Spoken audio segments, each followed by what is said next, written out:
भजन संहिता 145 1 से लेके 3 पद, Psalms 145 वर्सेस 1 till 3।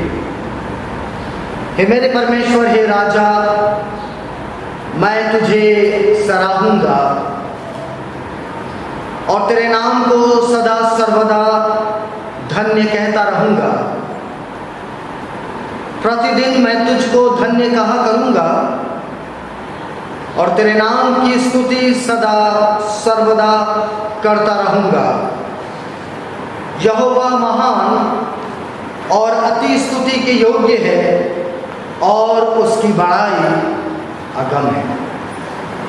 हम अपनी आज की आराधना को शुरू करेंगे गीत के माध्यम से, जो कि हम प्रार्थना स्वरूप या प्रार्थना के भाव में गाएंगे। पिता परमेश्वर हो धन्यवाद हो तेरी स्तुति और आराधना, मेरे मसीहा हो धन्यवाद हो तेरी स्तुति और आराधना, पवित्र आत्मा हो धन्यवाद हो तेरी स्तुति और आराधना। आइए हम इस प्रार्थना में सम्मिलित हों।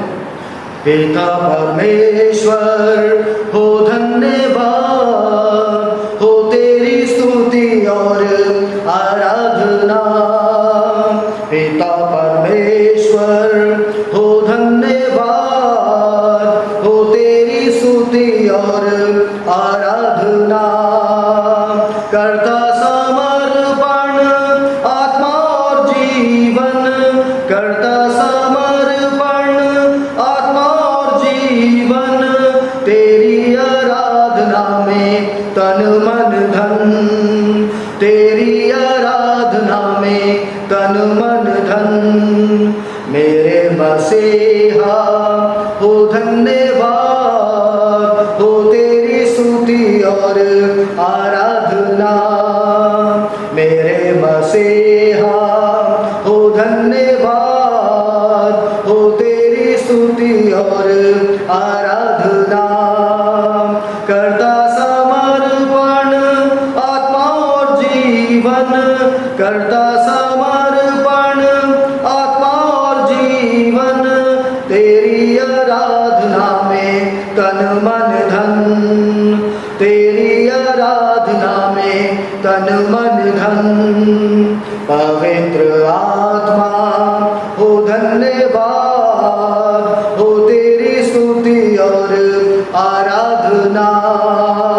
पवित्र आत्मा हो धन्यवाद हो तेरी स्तुति और आराधना। करता समर्पण आत्मा और जीवन, करता समर्पण आत्मा और जीवन, तेरी आराधना में तन मन धन, तेरी आराधना में तन मन धन। अजीजों प्रियो, जबकि परमेश्वर इन अंत के दिनों में ऐसे परस्तार ढूंढता है जो कि आत्मा और सच्चाई से उसकी बंदगी करेंगे, उसकी आराधना करेंगे। सो आइए मेरे प्रियो, हम लोग बड़ी गीत की किताब में से, हिम्नल्स में से हम हिम नंबर 283 निकाले, हिम नंबर 283 निकाले। और जबकि हमको ये गीत मसीह के कलाम में मजबूत होने के लिए कहता है, वो जो चीज़ें हमेशा की हैं उसमें बने रहने के लिए कहता है, आइए हम परमेश्वर के आराधना, हम उसकी स्तुति गान जो है वो आइए इस गीत के माध्यम से करें। हिम नंबर 283 ईमान उम्मीद मोहब्बत, ये तीन तो है मौजूद। ईमान उम्मीद मोहब्बत, ये तीन तो है मौजूद, पर उनमें से मोहब्बत है बड़ी और माहूद। वह नहीं लगाती ना होती बदगुमान, गमगीन को खुश कराते हमेशा है मेहरबान। मोहब्बत जाना करती ना होती शेखीबाज, वे दूसरे से ना लड़ते सरफराज, नारासी से खुश नहीं, पर राशि से शादमान, बेसबर कभी नहीं, पर साबिर है हराम। मोहब्बत पाक मुक़द्दस तू मेरे दिल में आ, के रास्ते से मुलव्वस मैं जल्द हो जाऊंगा। ईमानों में मोहब्बत ये तीन तो है मंजूर, पर तीनों में मोहब्बत ज़्यादा है ज़रूर। आइए हम सब मिलकर रसूलों का क़ीदा अपने विश्वास वचन को दोहराएंगे। मैं इत्क़ाद रखता हूँ खुदा कादिर मुतलक बाप पर, जिसने आसमान और ज़मीन को पैदा किया, और उसके इकलौते बेटे हमारे खुदावंद यीशु मसीह पर, के वे रूह कुदस से मुजस्सिम होकर कुआरी मरियम से पैदा हुआ, पैंतुस पिलातुस की कुमत में दुख उठाया, सलीब पर खींचा गया, मर गया और दफन हुआ, तीसरे दिन मुर्दों में से जी उठा, आसमान पर चल गया और खुदा बाप कादिर मुतलक के दाहिने हाथ बैठा है, जहाँ से जिंदा और मुर्दों के इंसाफ करने को आएगा। मैं इत्क़ाद रखता हूँ रूह कुदस पर, पाक कलीसिया पर, मुक़द्दसों की रिफ़ाक़त, गुनाहों की माफ़ी, जिस्म के जी उठने और हमेशा की ज़िंदगी पर। आमीन। बाइबल पाठ का समय हम प्रकाशित वाक्य उसका पहला अध्याय 12 से लेके 20 पद को निकालें और अपनी बाइबल्स में हम इसको देखेंगे, पढ़ें। Book of revelation chapter 1 versus 12 till 20। तब मैंने उसे जो मुझसे बोल रहा था देखने के लिए अपना मुंह फेरा, और पीछे घूमकर मैंने सोने की 7 दीवटें देखी, और उन दीवटों के बीच में मनुष्य के पुत्र सदृश एक पुरुष को देखा, जो पांव तक का वस्त्र पहने और छाती पर सोने का पटुआ बांधे हुए था।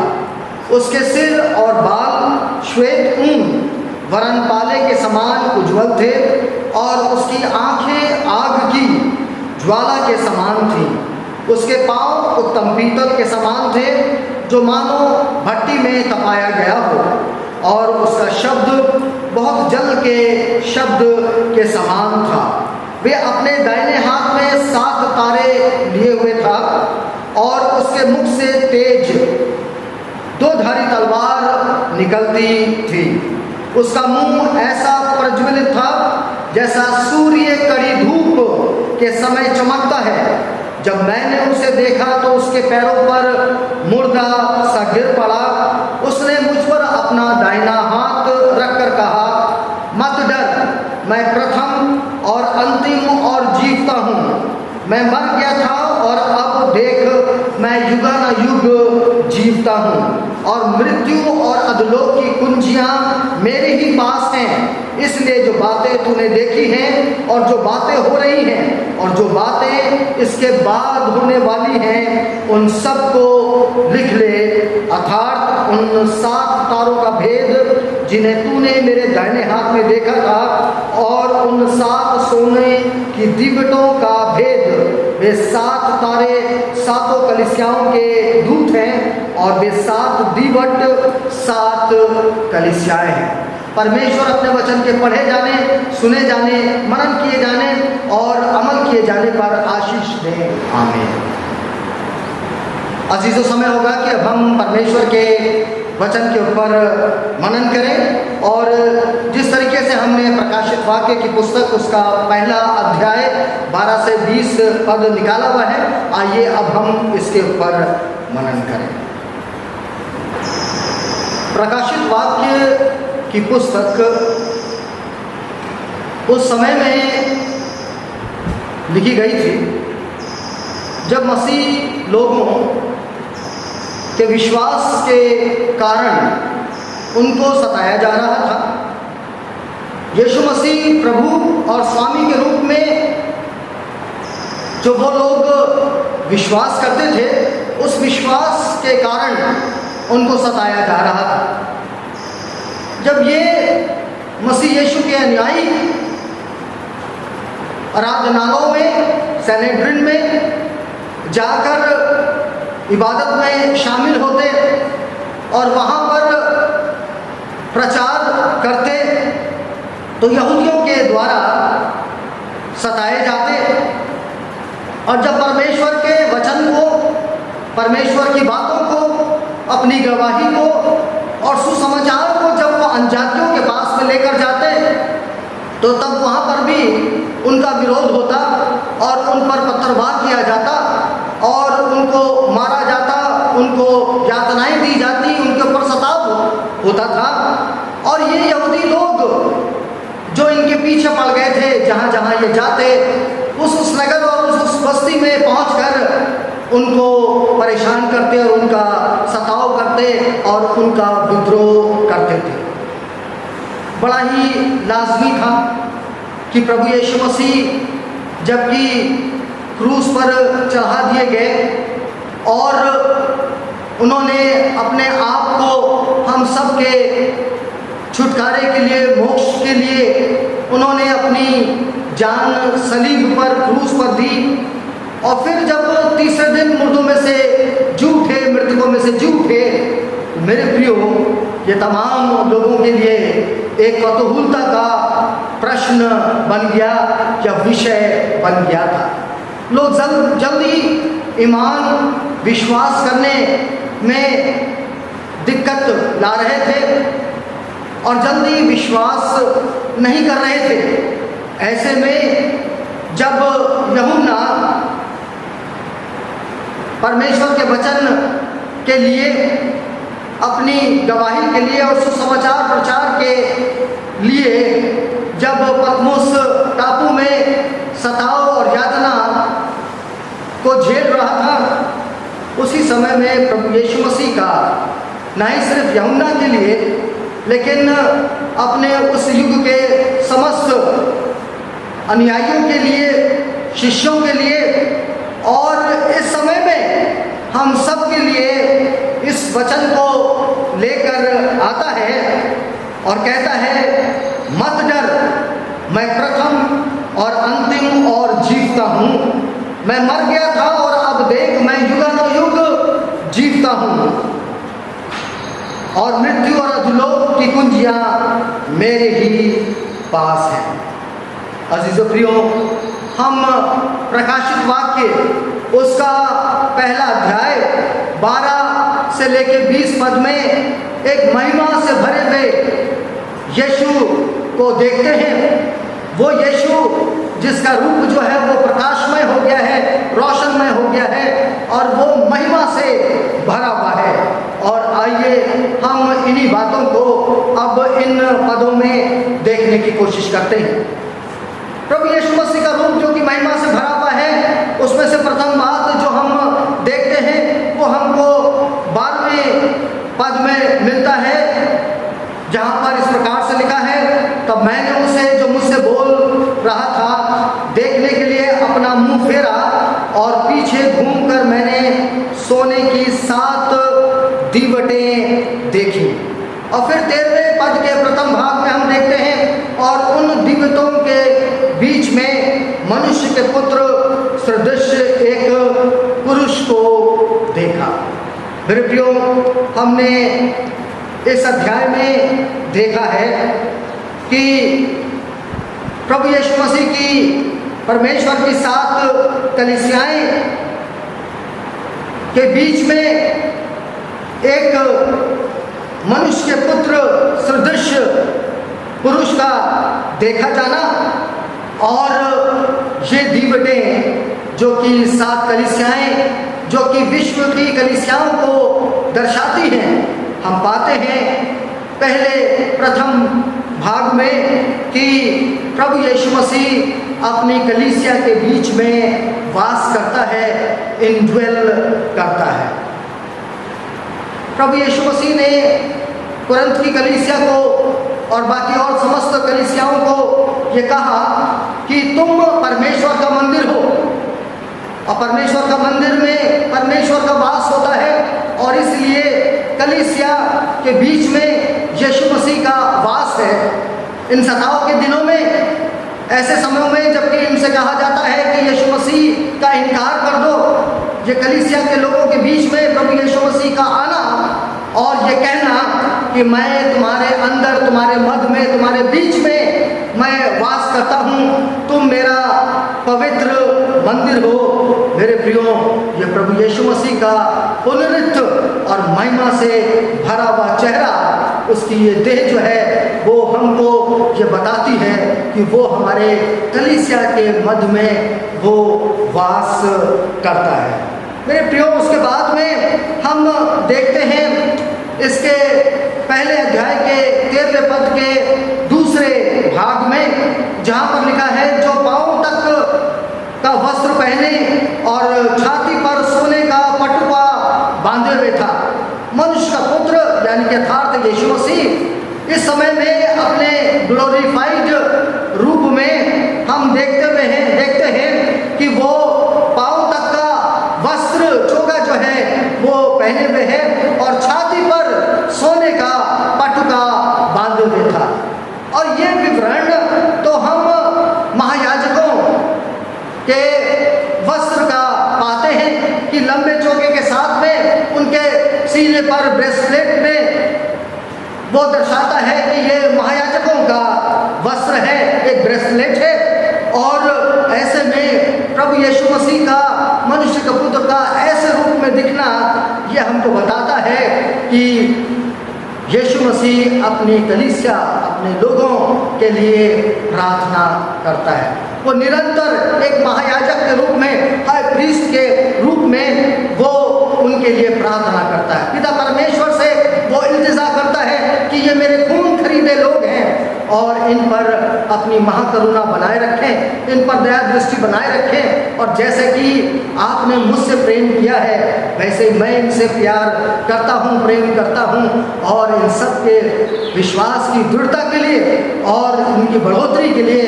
यीशु निरंतर प्रार्थना करता है। कलीसिया मजबूत हो सके, दान और वरदानों से, पवित्र आत्मा के फल से सुसज्जित हो सके, ऐसी प्रार्थना हमारा महायाजक यीशु मसीह जो है वो निरंतर बाप आसमानी पिता परमेश्वर के सामने करता है।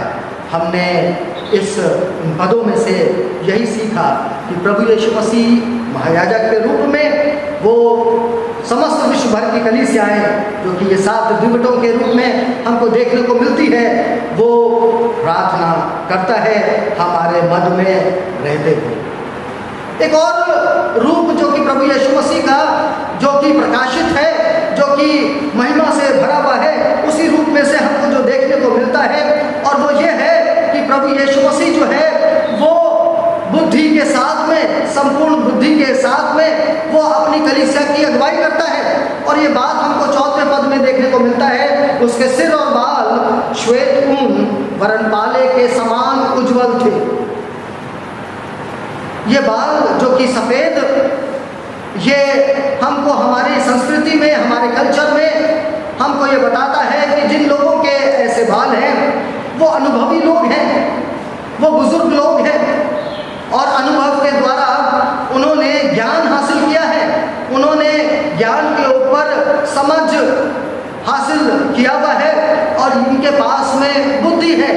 और प्रभु यीशु मसीह जबकि इन 7 कलीसियाएं अर्थात विश्व की कलीसिया में जब अपना निवास स्थान बनाए हुए हैं, इनके मध्य में चलता और फिरता है, तो अजीजों, प्रभु यीशु मसीह जो है वो ज्ञान के साथ में, वो बुद्धि के साथ में वो अपनी कलीसिया की अगुवाई करता है। प्रभु यीशु मसीह का पुनरुत्थ और महिमा से भरा हुआ ये रूप जो है वो हमको ये भी दर्शाता है कि प्रभु यीशु मसीह की आंखें अपनी कलीसिया की ओर लगी हुई है। प्रभु यीशु मसीह की आंखें अपनी कलीसिया की ओर लगी हुई है, और ये बात हम 14वें पद के दूसरे भाग में देखते हैं, जहाँ पर लिखा है, और उसकी आंखें आग की ज्वाला के समान थी। कहाँ पर थी उसकी आंखें? वो अपने लोगों, अपने कलीसिया के मध्य में है और वहीं पर उसकी आंखें चारों ओर अपनी कलीसिया के लोगों की तरफ लगी हुई हैं। उसने इन सताओं के समय में, विपरीत परिस्थितियों के समय में, ऐसे समय में जबकि लोग उसका इनकार करते, लेकिन ये विश्वासियों की मंडली, ये टोली जो है वो यीशु नाम को थामे हुए है, ऐसे में प्रभु यीशु मसीह अपने कलीसिया के हर एक लोग के ऊपर नज़र करता है और अपनी दया में उनको बनाए रखता है और उनकी तमाम आवश्यकताओं को वो पूरा करता है। वो उनको छोड़ता नहीं है, वो उनको त्यागता नहीं है और स्वयं उससे कहता है, मत डर, डर ढाढ़स बांध। एक और रूप जो कि महिमामय परमेश्वर यीशु मसीह के रूप में से हमको देखने को मिलता है और वो ये है कि प्रभु यीशु मसीह अपनी कलीसिया की अगुवाई डिसिप्लिन के माध्यम से, शिक्षा के माध्यम से करता है। और ये बात हमको पहले अध्याय के 15वें पद में देखने को मिल जाती है। उसके पांव उत्तम पीतल के समान थे, जो मानो भट्टी में तपाया गया हो। और ये पांव जो कि भट्टी में तपाए गए हैं, तो हम पाते हैं कि वो आजमाया तो गया, परीक्षा में तो पड़ा, परीक्षाएं उसके ऊपर आई तो, लेकिन उसके ऊपर फतह ना पाई और वो उन सब से ऊपर होकर निकला। उसने तमाम परीक्षाओं के ऊपर वो गालिब हुआ, उसने फतह पाई। और जबकि वो हमसे इन सब बातों से निकलकर बाहर आया, तो वो हमको भी राहत, वो हमको भी सामर्थ्य, वो हमको भी शक्ति प्रदान करता है और निरंतर हमारे लिए प्रार्थना करता है कि बाप आसमानी, ये जो उसकी संतान है, ये जो कलीसिया के लोग हैं, ये सब जो है वो इन परीक्षाओं के समय में सामर्थ्य पाएँ, मजबूती पाएँ और इनका ईमान जो है वो बना रहे। मेरे प्रियो, उसके बाद में हम फिर प्रभु यीशु मसीह के प्रकाशित रूप से, हम ये जो महिमा से भरा हुआ रूप है, उसमें हम पाते हैं कि जिस प्रकार से प्रभु यीशु मसीह मंदिर में बड़े अधिकार के साथ में परमेश्वर के वचनों पर मनन करते हुए उसका बखान, उसका व्याख्यान करता है और उसी अधिकार के साथ में वो आंधी और तूफान को रोकता है, उसी अधिकार के साथ में वो परमेश्वर का कलाम जो है वो समस्त यहूदी और गैर यहूदियों के बीच में प्रचार करता है। हम पाते हैं कि प्रभु यीशु मसीह उसी अधिकार के साथ में अपनी कलीसिया की अगुवाई करता है। और ये 16वें पद में और उसके 20वें पद में हमको देखने को मिलता है उनके प्रथम भागों में कि वे अपने दाहिने हाथ में 7 तारे लिए हुए था, उसके हाथों में 7 तारे हैं। और 20वें पद के प्रथम भाग में देखते हैं, अर्थात तो उन 7 तारों का भेद जिन्हें तूने मेरे दाहिने हाथ में देखा है। अपने दाहिने हाथ में लेकर प्रभु यीशु मसीह इन 7 तारों को, अपनी ये जो कलीसिया है वो उनको लेकर चलता है और अपनी ये 7 कलीसियाओं को उनको अगुवाई देता है, आधिकारिक रूप से उनकी अगुवाई करता है। किस प्रकार से? अधिकार के साथ में उनके मध्य में पासवान 7 तारे जो हैं वो पासवान हैं। पासवान को नियुक्त करके, उनको बुलाकर, उनको ऑर्डेन कर और उनको नियुक्त करके वो कलीसियाओं में इस प्रकार से वो अपनी अगुवाई बड़े अधिकार के साथ में अपना कंट्रोल जो है वो कलीसियाओं के ऊपर वो रखता है।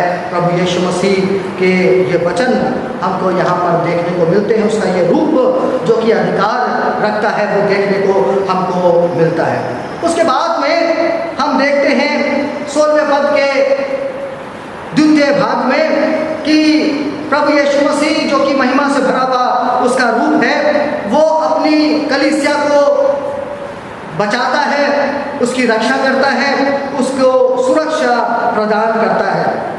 और हम देखते हैं कि यहाँ पर लिखा है, और उसके मुख से तेज 2धारी तलवार निकलती थी। एक ऐसी तलवार जो कि आत्मा की तलवार है। जो कि वचन की तलवार है, जो उसके मुख से निकलती है, जो गूदे को गूदे से अलग करती है, वो काटती और छांटती है और हर एक विश्वासी को जो है वो और फल लाने में वो सहायता और मदद करती है। ये वचन जो कि जीवन की रोटी है, प्रतिदिन की रोटी है विश्वासियों के लिए, ये रोटी जो है, ये वचन जो है, ये दो धारी तलवार जो है वो उसके शिष्यों को, उसकी कलीसियाओं को मिलती है मेरे प्रियो। और ये कहीं और नहीं लेकिन कलीसिया के मध्य में प्रभु यीशु मसीह के मुख से निकलती हुई ये दो धारी तलवार जो है, ये वचन जो है, ये कलीसिया के लोगों को मिलता है।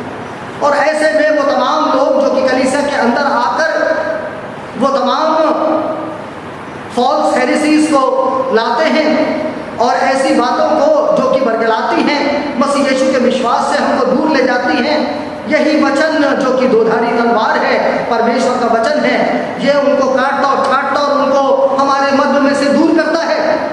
और कलीसिया के बाहरी रूप में जब शैतान और उसके और अनुयायी जो हैं वो उसकी कलीसिया को, यीशु मसीह की कलीसिया को दुख पहुंचाते, परीक्षा में डालते, उनको सताव में लाते या किसी और अन्य रूप से बरगलाने की कोशिश करते, उस पर अटैक करते हैं, आक्रमण करते हैं, यही परमेश्वर का वचन जो है वो कलीसिया को बचाता है और उनको ईमान में बनाए रखता है।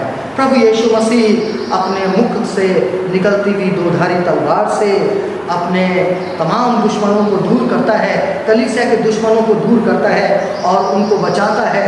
और उसके मुख से निकला हुआ वचन हमारी ये सुरक्षा करता है कि अधलोक के फाटक कभी भी उसकी कलीसिया के ऊपर ट्रबल नहीं होंगे। मेरे प्रियो, उसके बाद में अंतिम रूप में हम देखते हैं, अंतिम चरण में हम देखते हैं कि प्रभु यीशु मसीह का ये महिमा से भरा हुआ रूप जो है, ये जो पुनरुत्थ मसीह का ये महिमा से भरा हुआ रूप जो है, उसमें हम पाते हैं कि 16वें अध्याय के आखिरी भाग में जहाँ पर लिखा हुआ है, उसका मुंह ऐसा प्रज्वलित था जैसा सूर्य कड़ी धूप के समय चमकता है। मसीह यीशु अपनी कलीसिया के मध्य में महिमा पाता है। प्रभु यीशु मसीह अपनी कलीसिया के मध्य में सारा आदर, सारा महिमा वो पाता है और उसका मुख जो है वो इस बात से हम लोगों को बताता है कि वो प्रज्वलित है जैसे सूर्य कड़ी धूप के समय में चमकता है।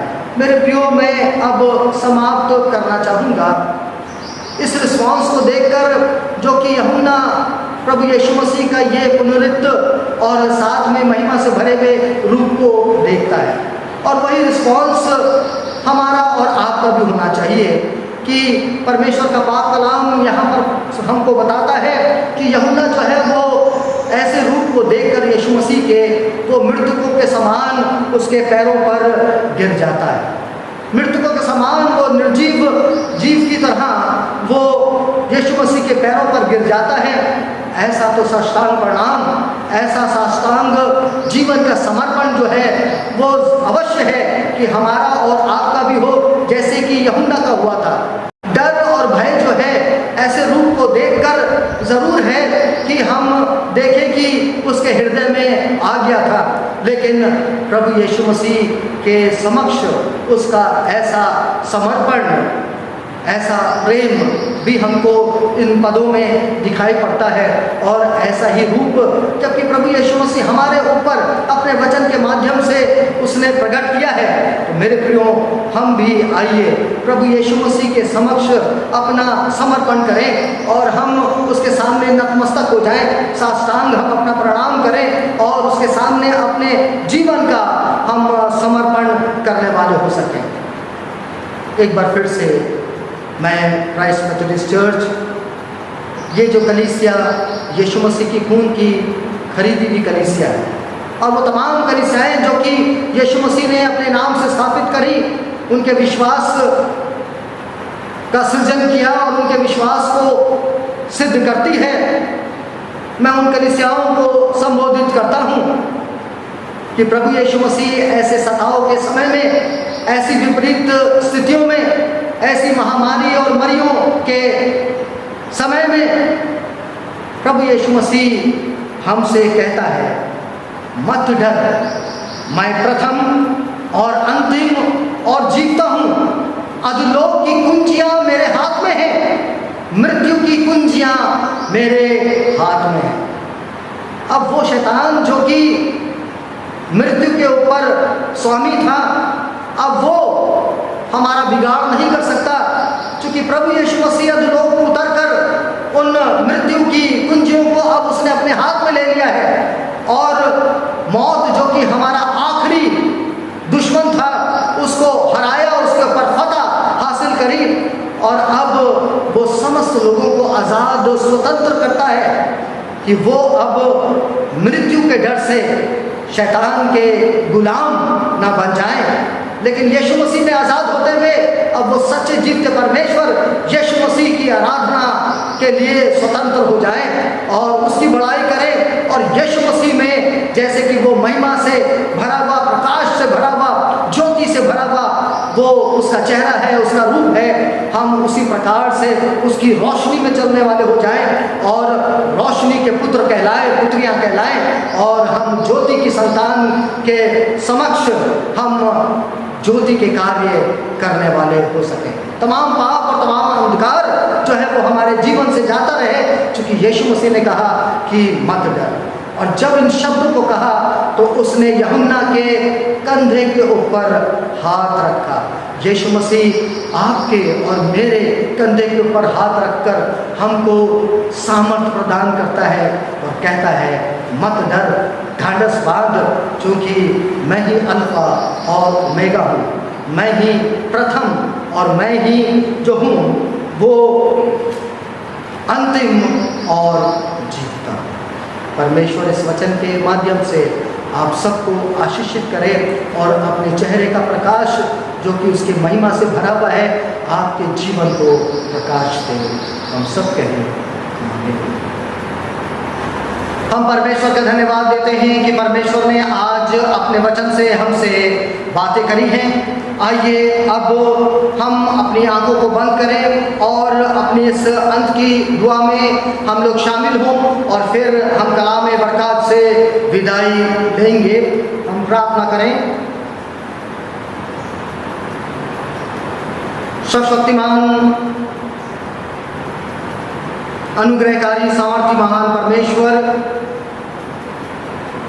हम आपके दया के सिंहासन के पास में प्रभु यीशु मसीह के नाम में उपस्थित हैं। अपने जीवन का सारा आदर और महिमा आपको देते, अपने अपराधों के लिए आपसे माफ़ी मांगते, वो तमाम हमारे पाप जो कि हमारे जीवन में तमाम दुख और परेशानियों को ले आते, यहाँ तक कि महामारियों को और आपके क्रोध को हमारे जीवन में, हमारे जीवन के ऊपर लाते हैं। खुदावंद, उन सब बातों के लिए, गुनाहों के लिए जिससे कि प्रभु जी हमने आपके क्रोध को भड़काया है, हम उन सब बातों के लिए आपसे माफ़ी मांगते हैं और खुदावंद आपसे प्रार्थना करते हैं कि आप अपनी आसमानी कुव्वत को दें, जिससे कि दोबारा हम इन गलतियों को दोहराने वाले ना हो सकें। खुदावंद बाप आसमानी, जबकि हम प्रार्थना स्वरूप आपके सामने उपस्थित हैं, हम प्रार्थना करते हैं खुदावंद अपने मध्य में उन जनों के लिए जो कि खुदावंद बीमारी की हालत में हैं।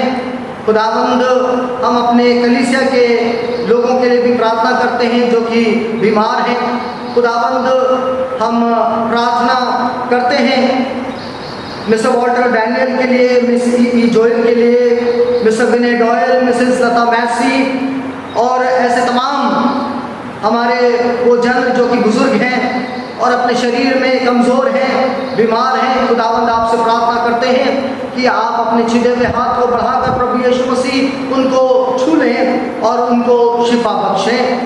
साथ ही साथ खुदावंद हम प्रार्थना में सम्मिलित करते हैं उन जनों को जो कि हमारी कलीसिया में हैं, आवश्यकता में हैं खुदावंद, और इन बदलती परिस्थितियों में खुदावंद परेशान हैं।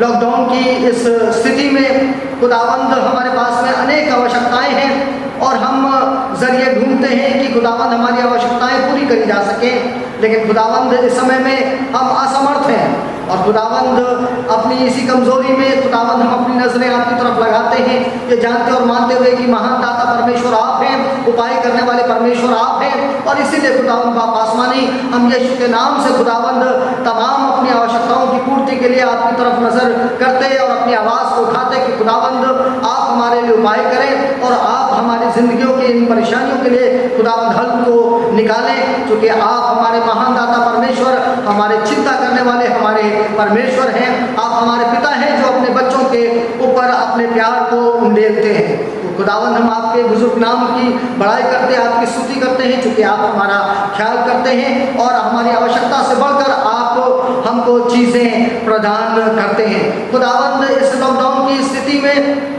समस्त विश्व भर में खुदावंद अनेक आवश्यकता में पड़े हुए लोग हैं। सचमुच में ऐसे जन जो कि निर्बल हो गए हैं, ऐसे जन जो कि खुदावंद उनकी सहायता करने के लिए कोई नहीं सामने है। हम प्रार्थना करते हैं परमेश्वर उन सब लोगों के लिए खुदावंद आपके अनुग्रह के सिंहासन के पास में लाते और खुदावंद आपसे कहते कि खुदावंद दया करें और खुदावंद आप उनकी देखभाल करें और आप अपने लोगों को खड़ा करें, ताकि खुदावंद आपके नाम से, यीशु आपके नाम से हम लोग खुदावंद किसी न किसी रूप में खुदावंद उनकी इन स्थितियों में खुदावंद हम सहायता करने वाले हो सके।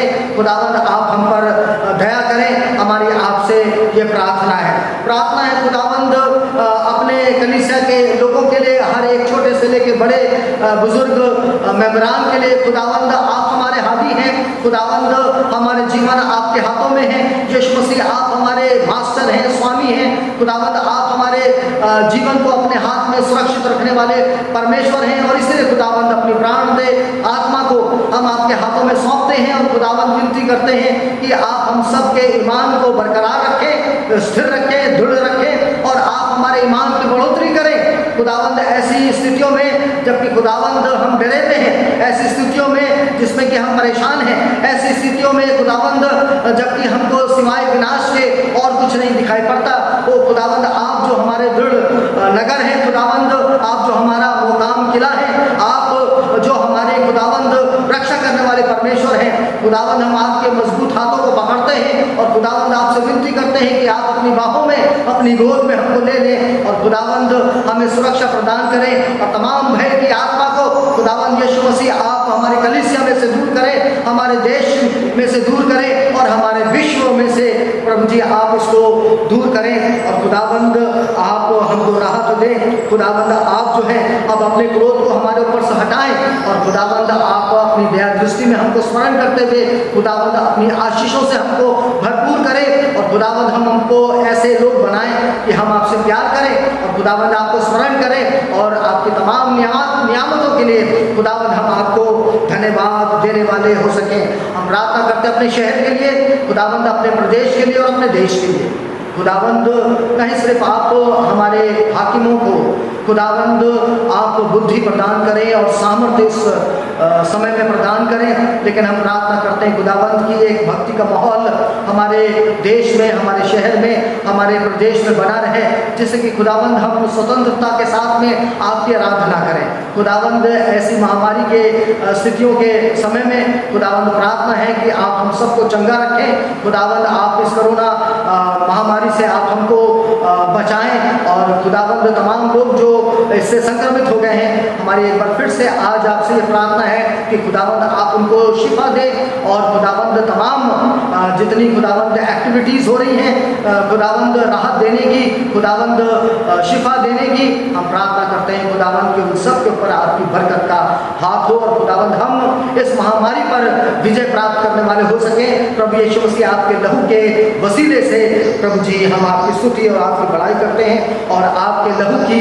जय कहते हैं। खुदावंद यीशु मसीह इसी प्रकार से हम आपके नाम से प्रार्थना करते हैं बाप आसमानी आपसे कि खुदावंद वो तमाम वॉरियर, वो तमाम सिपाही जो कि खुदावंद आपके नाम से खड़े हैं खुदावंद और हमारे मध्य में सेवा कर रहे हैं, जैसे कि डॉक्टरान लोग हैं खुदावंद, मेडिकल स्टाफ के लोग हैं और साथ ही साथ सफाई कर्मचारी हैं और पुलिसकर्मी हैं खुदावंद और ऐसे तमाम अन्य और लोग हैं जो कि हमारे मध्य में सेवा कर रहे हैं इस महामारी के समय में, खुदावन प्रार्थना करते हैं कि आप उनको सुरक्षित रखें। प्रभु जी, आप उनके हाथों के कार्यों को आप फलवंत करें और खुदावन होने दें कि आप उनको ऐसा स्वस्थ और सुरक्षित रखें जिससे कि वो अपनी सेवाओं को बहुत अच्छी तरीके से अंजाम देने वाले हो सके।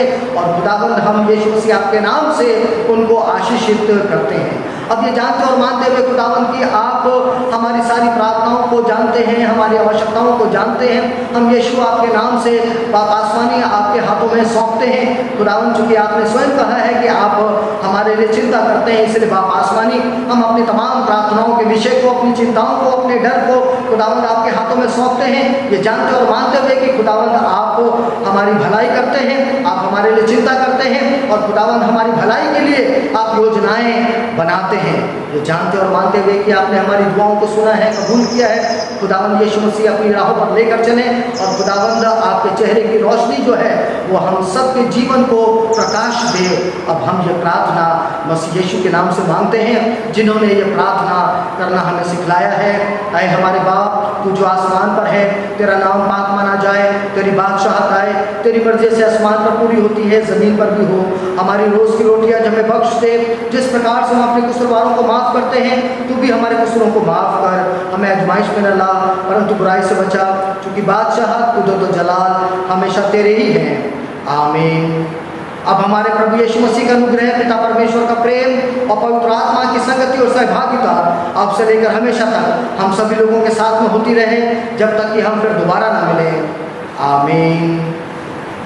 काश के यीशु की खूबियाँ